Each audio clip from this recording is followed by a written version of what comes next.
Welcome to the Balanced Leader podcast, where we tackle the ultimate challenge for leaders, achieving peak performance without sacrificing your well-being.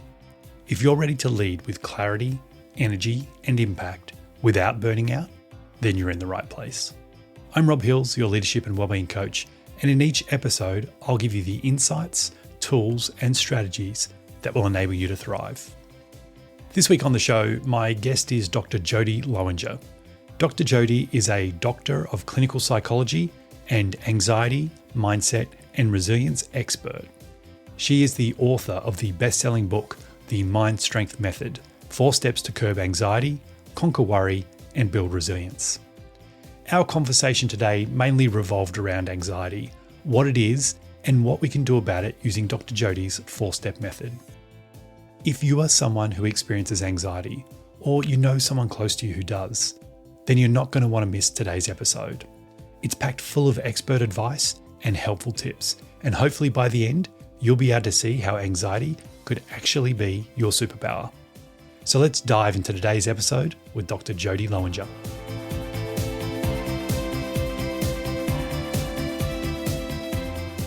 Welcome, Jodie, to the Balanced Leader podcast. Thank you so much for joining us today. I'm so excited to have you on the show today as an anxiety expert, particularly, and there are so many questions I have for you. But before we jump in, can you tell the listeners a little bit about your background and why it is you do what you do? Yeah, with pleasure. My background is a combination of executive high performance and leadership development. And clinical psychology. I started off doing a Bachelor of Psychology, ended up doing really well in that, and with a view to doing clinical psychology. So I got the University Medal for Psychology, and then I had a knock on the door from PwC, from management consulting, and I said, why not? I'm going to try this interview and see how it goes. And kind of, we could say the rest is history, because it was really a passionate calling in that direction. So I worked in corporate for many years. I was in many different industries, but predominantly change management consulting, leadership development, business strategy, process redesign, all of the things and the fabulous experience and opportunities you get in the management consulting context.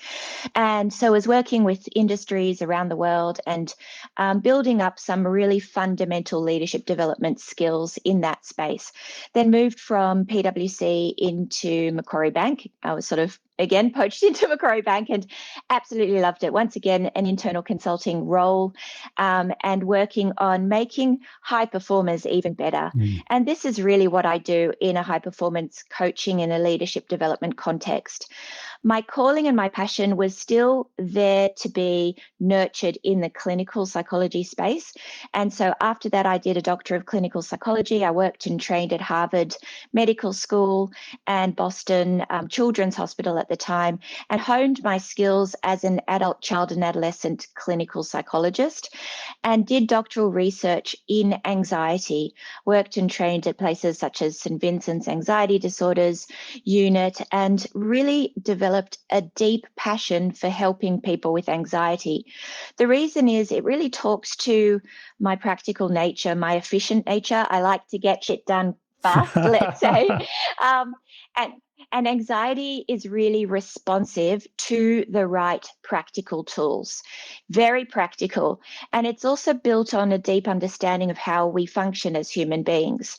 And so that logical mind is really aligned to who I am, but also the capacity to impact lives quickly in an anxiety space is what I really loved, because you can get really good progress very efficiently with the right strategies. Many people aren't necessarily engaging in the right strategies. And so people in that context think, what's wrong with me? Well, I'm unfixable, I'm unhelpable. But really, I want everybody to recognize we are all helpable. And I don't say treatable, I don't say fixable, I say helpable, coachable, to enable us to flourish and thrive with the right tools. And so in that kind of dual pathway, I then set up my dual pathways in designing my own life, had 3 children along the way, and set up the Anxiety Clinic, which is a clinical psychology practice for adults, kids and teens. It's now predominantly a business under management because I've got a large team of psychologists and clinical psychologists, and it's just such a passion place. It's such a labor of love, let's say, building the Anxiety Clinic. And then I set up Mind Strength High Performance Consultancy. And through these 2 pathways, I developed the Mind Strength method, which is my methodology to help people to flourish and thrive in their professional and personal lives. And really, the dual pathways are to help people with anxiety, stress, low mood, burnout, boosting confidence, smashing imposter syndrome, building resilience, and building well-being.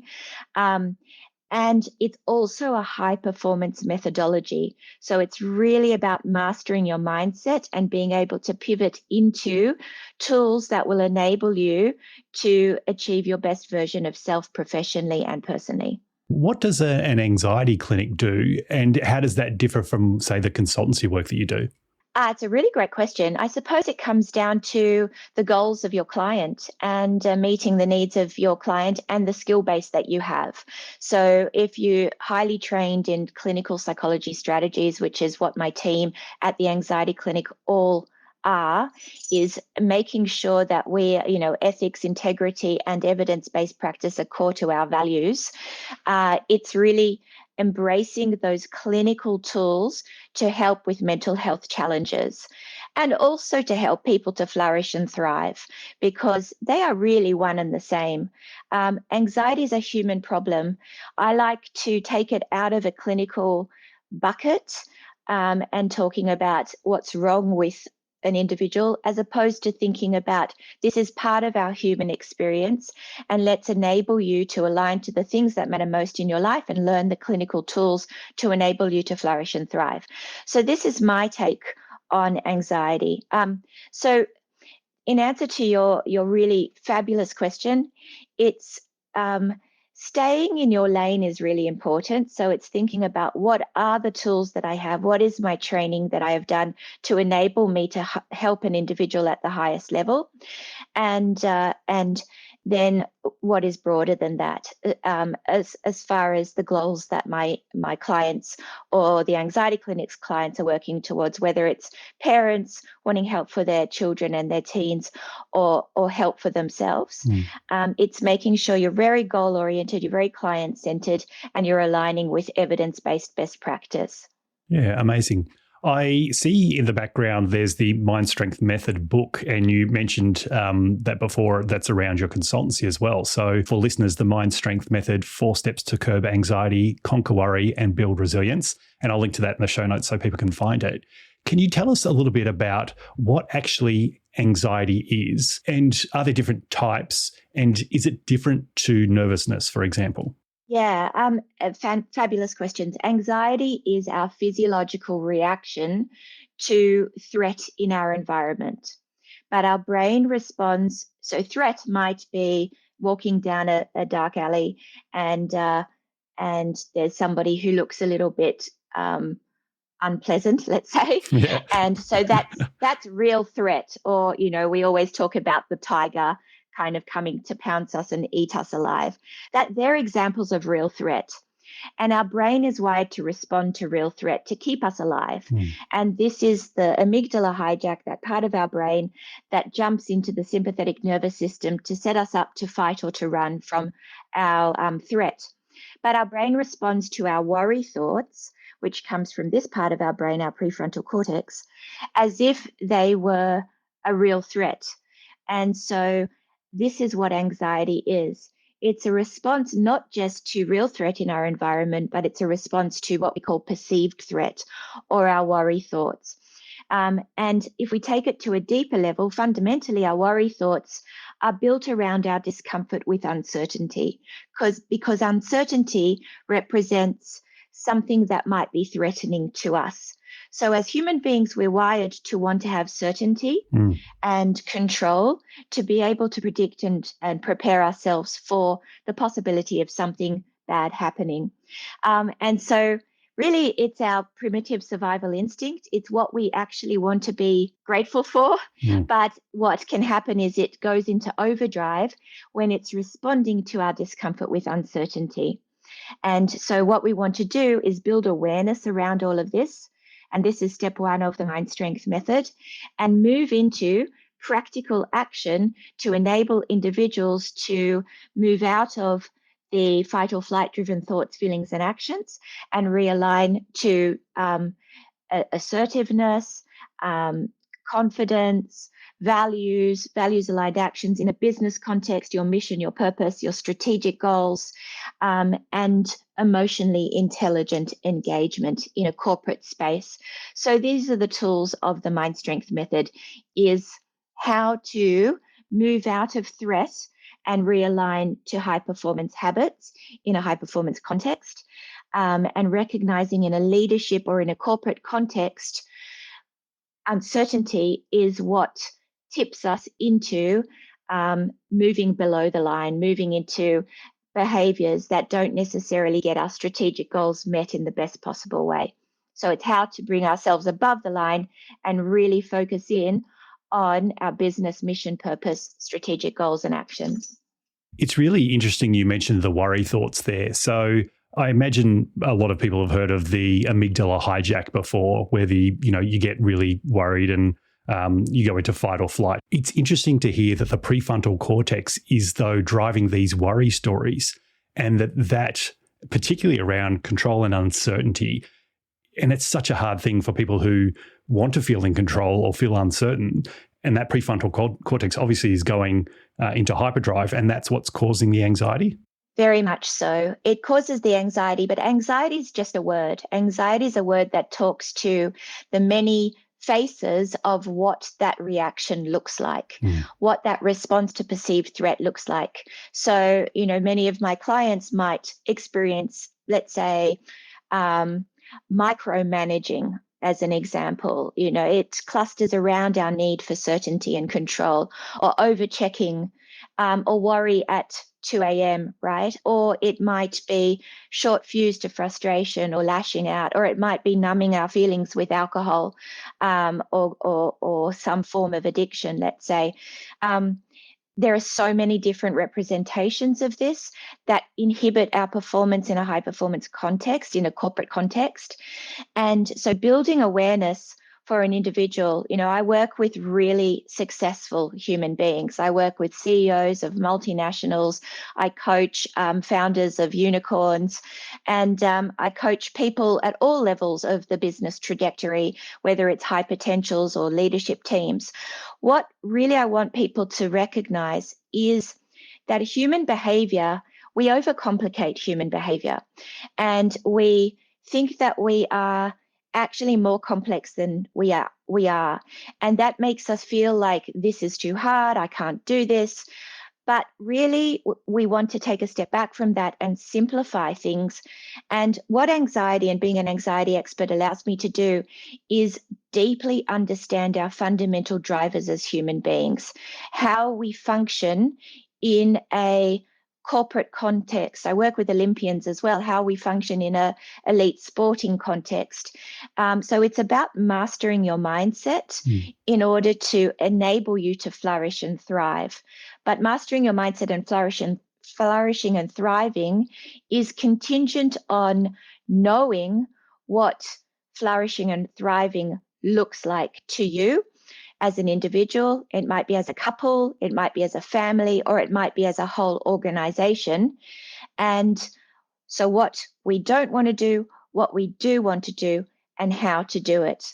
And step 4 of the Mind Strength method is really all about well-being or wellness, and a framework around making sure your body and you're nurturing your physical well-being in order to give yourself the best chance of success with your emotional well-being and with your emotionally intelligent engagement in your day-to-day lives. So managing and mitigating against burnout, as an example, or negative stress. Stress is not all bad, but we want to mitigate against negative stress, and that worrying worry spiral that can kick in, especially when we're tipping into burnout. And one of the most powerful tools in the Mind Strength Toolkit is really looking after your body in order to look after your mind as well. But there's so many tools there that as we said before we started today, we could talk for 10 hours and still have stuff to say. Absolutely. Well, and it's funny, there are so many threads that I want to pull on at the moment, and I'm conscious that the listeners are going, oh, ask more about that. But there's like just so many paths. I'm interested, you talked about mindset there before. So why is mindset so important? I remember in my self-help journey from like 20 years ago, people would say positive thinking's no good because you can't just, say the same thing over and over again and expect some sort of different outcome. But I'm starting to learn more and more that it's about, and I use the analogy of changing the channel, or the metaphor of changing the channel. So I start having these thoughts, and rather than focus on them, I choose to think about something else. So obviously, it's a mindset. It's as you said before, it's the catching the thing in the initial state. So it's that awareness piece. But then it's going, okay, I need to not focus on this and focus somewhere else. Is that right? Almost. A lot of what you're saying is fabulous. It's about taking yourself out of the boxing ring with your thoughts. And because when you're in the boxing ring with your thoughts, you're keeping yourself in struggle, you're keeping yourself in fight or flight, and you're fighting your thoughts. So I shouldn't be thinking about this, that critical voice, I hate you, critical voice, I hate you, worry thoughts. This keeps us stuck.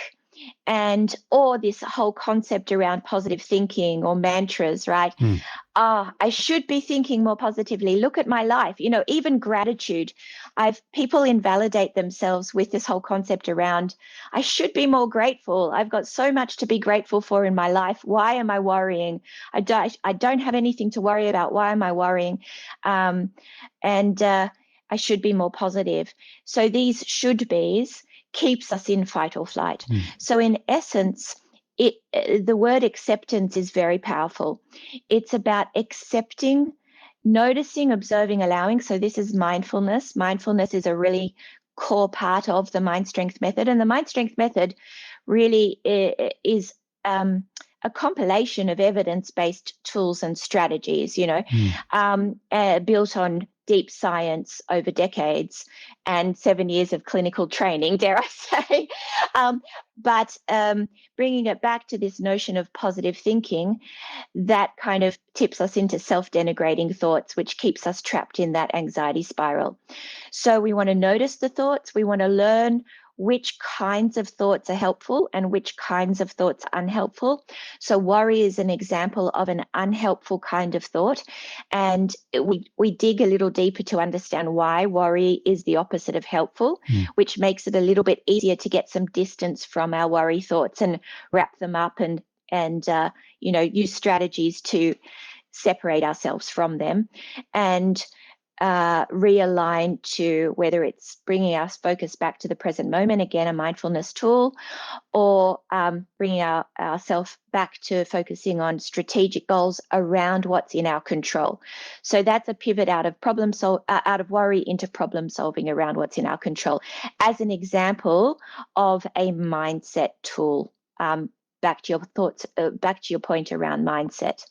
So mindset isn't about positive thinking, because we are not positive thinkers as human beings. It's the positive thinkers who got eaten by the tigers. That's exactly because right. they left the cave and they were like, hey, tiger, you're going to be my friend, right? And so snap.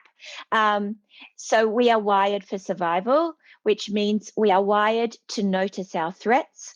But we are also wired to then get hooked in. It's called hypervigilance. We get hooked in to our worry stories, and it takes us down a path towards, all sorts of a negative spiral, and the byproduct in the behaviors that we engage in to try and stifle those sympathetic nervous system kind of feelings. But again, the good news is these are all really helpable, and the helpable nature of it. And again, these are really central to the tools that I use to make outstanding leaders even more outstanding. It's all logical, built on neuroscience and practical strategies where we get those light bulb moments that say, oh, okay, that's why I was doing it. That makes sense. That's why I'm not an idiot. I was doing it for very logical reason. This is why it's unhelpful. And this is why this pathway is going to be incredibly helpful for me. I imagine a lot of leaders have got to the positions they're in because of things like hypervigilance, because of their ability to scan the environment, to look for threats and to mitigate those threats. Does this happen that some leaders get anxiety later in life because they've kind of worn down their nervous system, if you like, doing all these great things, but that thing that served them so well when they were perhaps younger doesn't serve them anymore? That reflection is powerful. There's lots that we can unravel with that. I talk to the double-edged sword of this kind of experience as part of high performance in many individuals. We could call it the difference between obsessive compulsive traits and OCD, let's say, as an example. Mm-hmm. So it's only a problem if it's a problem, right? And so if we are going to, and so the differences that I use are things like fear-driven hypervigilance is around our struggle with uncertainty, and our discomfort-driven, or I'm going to use the word fear generically, but our sympathetic nervous system-driven need for certainty and control. And that's going to tip us into below-the-line habits and unhelpful actions. And it's also going to lead to an unsustainable pathway where people might tip into burnout. But ultimately, it's going to undermine capacity for peak performance or high performance. So when we take it to a deeper question of what is driving your behavior at any particular moment, this is one of the most powerful or important questions that I use with my clients. Am I being driven by fear? And if we take fear to a deeper level, discomfort with uncertainty, or am I being driven by learning how to sit with the discomfort of uncertainty, recognizing the discomfort is not going to go away. It's about how we can make friends with uncertainty and establish a high performance toolkit around how to thrive in uncertainty, because that's the nature of the world that we exist in, and move forward. So when you've got, let's say, this antsy amygdala or a predisposition to a need for certainty and control, it often drives us. It drives us to making sure that we can be the best that we can be. And this can also be that double-edged sword of anxiety. So, anxiety, the underlying element of anxiety is oftentimes this deep care factor, this wanting everybody and everything to be safe and well, remembering that it's the protective instinct at play. And so we want to recognize the inherent strengths in individuals who experience anxiety, deeper sense, and this is a generalization, but, I've got a lot of cases in point, deeper sense of empathy and an analytical mind, a deep thinking mind, a heart that wants to do well, make sure the organization does well, make sure my team does well, make sure my family does well. And but we don't want to be shackled by that. That leads us to, I must have certainty in order to make sure that nothing bad happens in moving forward. So we move out of that and we realign to the tools to embrace your values of care, your values of high performance and achievement, let's say, or whatever it might be that are your values, and what the high performance habits are around that. So an example might be moving out of passive, because when we have a discomfort with uncertainty, we might avoid, we talk about our comfort zone. We might play small, we might stay in our comfort zone. We avoid taking steps out of our comfort zone. So avoidance is one. We move out of avoidance and we move into learning how to take steps out of your comfort zone. But in a communication context, it might be learning how to move out of being passive, how to move out of being aggressive, because they're representations of the fight or flight, and move into assertive. And what does assertive look like? What does assertive feel like? There's so very much I could talk to all of these points. When I do a large amount of my work as a keynote speaker and as a workshop facilitator, working with leadership teams, and it is about trying to give as much value as possible in a short amount of time. But there's lots that we could talk about, Rob, in that space. Oh, yeah, absolutely. Yeah, absolutely. And it's interesting. I'm reflecting on my own situation, and I've mentioned this on the podcast before, but I experience anxiety, and one of the defining moments for me was around COVID, when I decided to leave my safe 23-year career in the public service and go and start my own business. And one of the things you said then about uncertainty and control, I had a plan, and talk about analytical thinker. I had a plan from A to Z and back again of all the different things that could go wrong if I was to start my own business. I did not have a plan for COVID. So, and I think that was perhaps the catalyst for starting. I'd experienced sort of low-level anxiety before, but this really shook me, I suppose. But it was really interesting you say around the need for uncertainty and control. And just reflecting on my own situation, I know that probably other people feel that as well, that there is this uncertainty and they can't kind of, grasp it or fix it, if you like.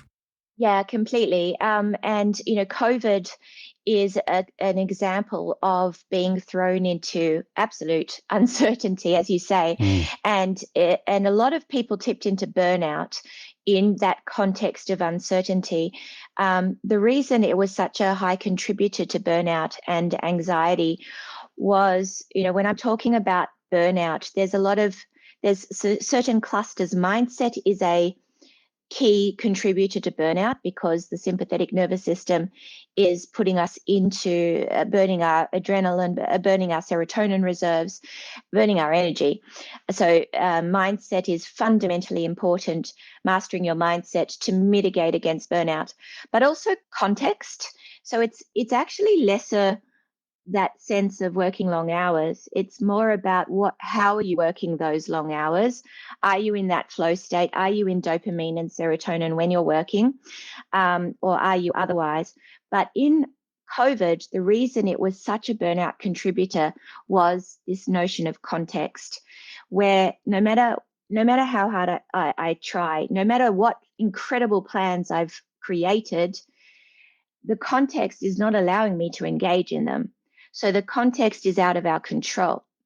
And that is a situation where in a normal business context, sometimes people are working in business contexts where maybe the expectations exceed capacity, or the role exceeds capability, or, whatever it might be. And sometimes the worst bully is the bully inside our own mind. But these are some of the things that contribute to burnout at an individual level in a normal context as well. It's very different when I'm doing keynotes on burnout. It's very different from the classic conceptualization of, just work less hard, right? Yeah. Or work-life balance. Like I do tend to swear. I'm sorry, Rob, but That's okay. what an archaic concept. I was going to swear, but I'm no longer going to swear. What an archaic concept this whole notion of work-life balance is. But what we want to do is make our life purposeful, design our life, and make sure we are mindfully engaging with the things that matter to us when we are carving out boundaries and time around the things that matter to us. So quality trumps quantity. When we're talking about managing our life and mitigating against burnout, it's making sure that you are being quite purposeful in the things that you engage in life, and that's up to you to choose what is important to you. It's not anybody's right to judge around what people choose in their personal values.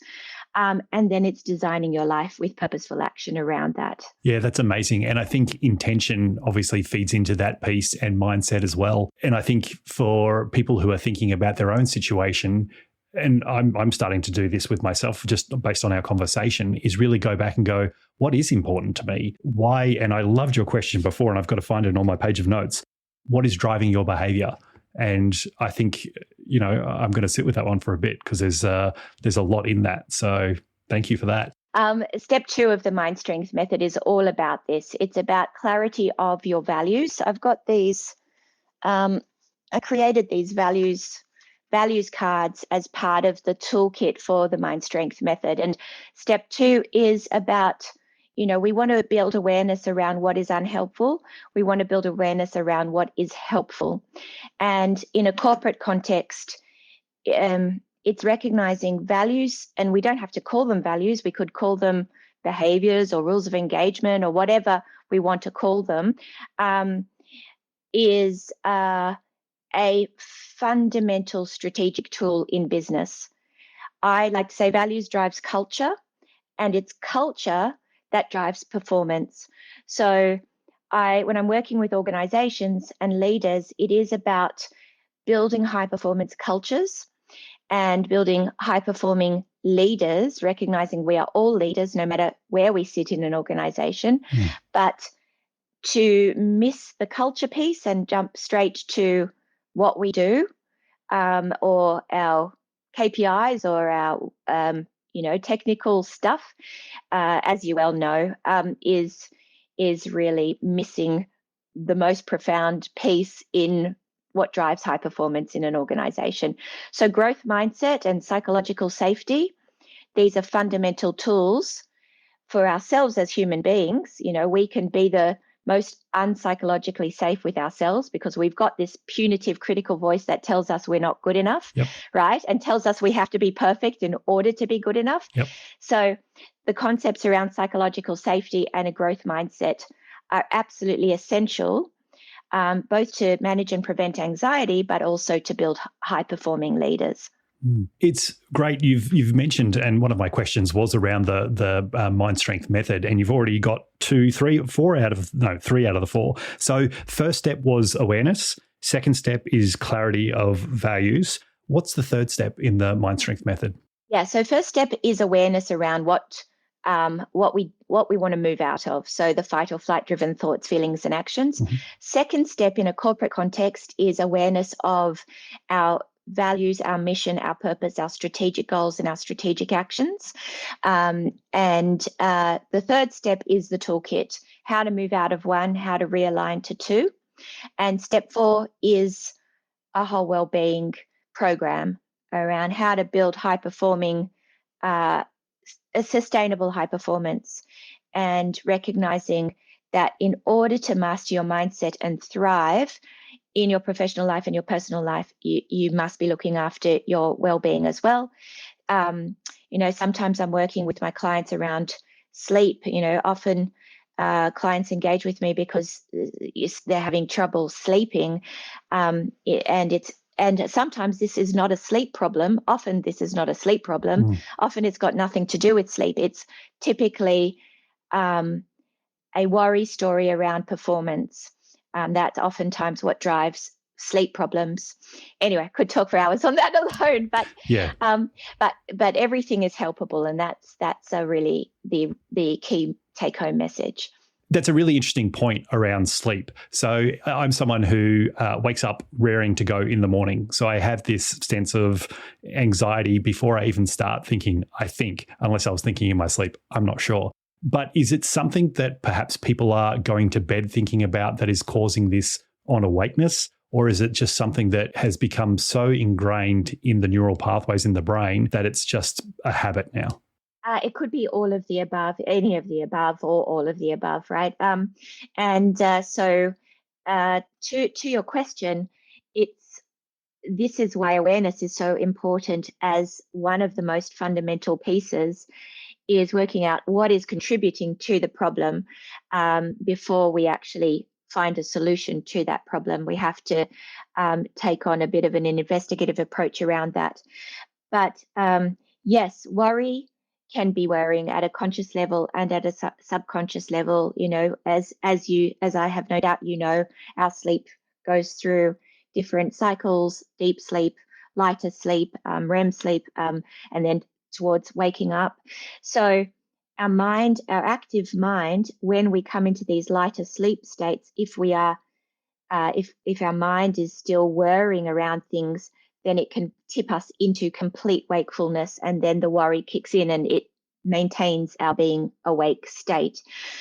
So there's points in time through the night where we worry. It might be worrying before we go to sleep, or it might be waking up. Sometimes it might be 2 a.m., 3 a.m., 4 a.m., 5 a.m., waking up in that state of heightened cortisol, as you described.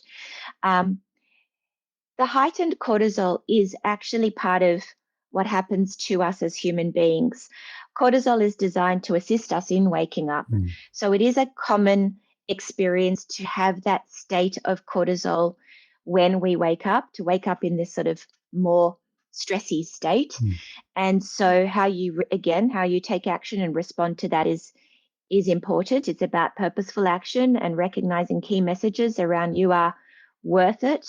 Often we stay stuck because we just don't take the action, and we don't lean in to saying, this is something that's been challenging me for a long time, but I just exist with it and I don't do something about it. So there are really powerful strategies to help to master your mindset if worry is a contributor, and learning how to move out of worry and respect your mind that it wants to it wants to have control, it wants to problem solve, it wants to protect. And it's how can you move that into strategies and ways that work for you. So you taking control of worry rather than worry being in control of you. And how can you do that in order to enable you to get a really good night's sleep? Now, I realize I'm going to ask a really difficult question here, but I'm thinking of the listener who's sitting there going, you know what, I do suffer from a bit of anxiety. What is probably your number one tip, if you can give me one? If it's more than that, that's fine, that you could sort of give to that person where they can go, okay, I can start to make a difference. Now, I know that's really broad because it depends on the person's situation, but what's one of the tools that they could have in their toolbox? I think that to understand anxiety is fundamentally helpful. As one of the most important tools in their toolbox. So understanding anxiety is super helpful. Understanding that anxiety is a really helpable experience, and to seek out the help that you need as opposed to suffering in silence, because you are worth it. And you are helpable. So I think that's one of the key messages as far as your question goes, Rob. Yeah, thank you. That's great. I'm going to say I failed as an interviewer again because I've got through like 4 questions out of all the questions I had. So maybe one day we can get you back on the podcast to ask a few more. But what's one question I didn't ask today that maybe you'd hoped that I had? And if I did ask it, how would you have responded? Maybe a question around why I like to conceptualize anxiety as a superpower. Because really, anxiety is our care factor, as I mentioned earlier. And, your case in point, Rob, you can talk to this. Would you consider yourself a kind, caring human being? Yes, I would. Have you oriented yourself to roles historically that are dedicated to making a difference in society? Yeah, and look, before we got on the podcast, we talked a little bit about my background, and Air Force, AFP. Even starting this podcast, my idea behind the podcast is to help as many people as I can. 100%. And I'll put my hand up to say I experience anxiety as well, and it is my superpower. It's been my superpower throughout my life, but it is a double-edged sword because it has challenges as well. It tips us into that perfectionism as an example, or imposter syndrome, which is part of perfectionism, and which is the byproduct of wanting certainty, and various stories in that. So I will put my hand up and say, hell yeah, it's my superpower. I have got a big heart that wants to change the world.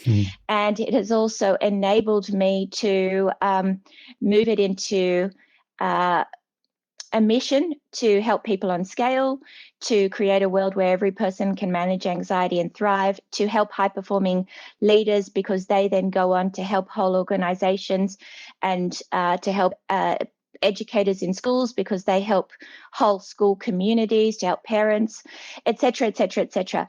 So I have been lucky to cultivate the opportunities, I suppose, to align to my values in designing my life, professionally as well as personally. But that hasn't always been easy, and the anxiety sure as hell hasn't always been easy. But that's really talking to that. Why might I conceptualize anxiety as a superpower? That's a generalization. It's not always the case, but it certainly is the case in a lot of situations. And for those of you who are nodding your head out there who can relate to some of this, start to ask yourself, are you looking after yourself? Because people who experience anxiety oftentimes value kindness and compassion, and oftentimes that kindness and compassion is directed outwards and not necessarily directed inwards. So, leaders out there who are listening to this podcast episode, think about, are you taking time for self-care? Because this is really what we all deserve as human beings. That's an amazing response. Thank you, Jodie. And I think that reframe, I really like it. And, I think I can get on board with thinking about myself as a caring person who wants to make a difference. And I guess if I didn't care, perhaps I wouldn't be experiencing these feelings. So it's pointing me in the right direction, 100%. Absolutely right. And well done you on taking the bull by the horns and doing the tough stuff by redefining and redesigning yourself in your professional trajectory. That's absolutely fantastic. Just another point around neuroscience, and Rob, that I'd like to cover. We talked about the worry pathway as one of the pathways to that hijacking amygdala. But there's also the brainstem pathway. Neuroscience is what I embed all of the tools and the strategies that I work on in helping my clients to master their mindset. The brainstem pathway often talks to traumatic life experiences, which can lead to that hijacking amygdala as well. And trauma doesn't have to be what we might consider big T trauma. It can be something that's happened in our earlier life experience that perhaps created some enduring worry stories. So anxiety clusters around these pockets of uncertainty. And in a corporate context, in a corporate high performance context, it's typically performance anxiety or social anxiety. And sometimes these things can stem from traumatic life experiences that happened in the past. Health anxiety is another area of uncertainty. But for those of you out there who have experienced perhaps a traumatic life experience in the past, so many people in society have, this might be one of the factors contributing to that care factor that you have now, a need for certainty and control, because uncertainty might have represented some really challenging things for you in the past. So yeah, just shedding some light on that particular pathway to anxiety as well. Yeah, absolutely. Thank you, Jodie. This has been a fantastic conversation. And as you said, we could really go on all day, but I'm conscious of the time. If people want to connect more with you and find out more about what you're doing, how can they do that? Yeah, connect with me on LinkedIn, connect with me through any social media channel, or otherwise my website is drjodie.com.au. Or if you want to email me, hello@drjodie.com.au. I am in the process of writing my second book. I'm about to launch a co-authored book as well. So there's a few things that are coming out imminently. Yeah. But if you want to engage me as a keynote speaker or as a facilitator or as a coach, feel free to reach out. It will be an absolute joy. That's amazing. Thanks so much, Jodie. Appreciate it. Take care, everyone.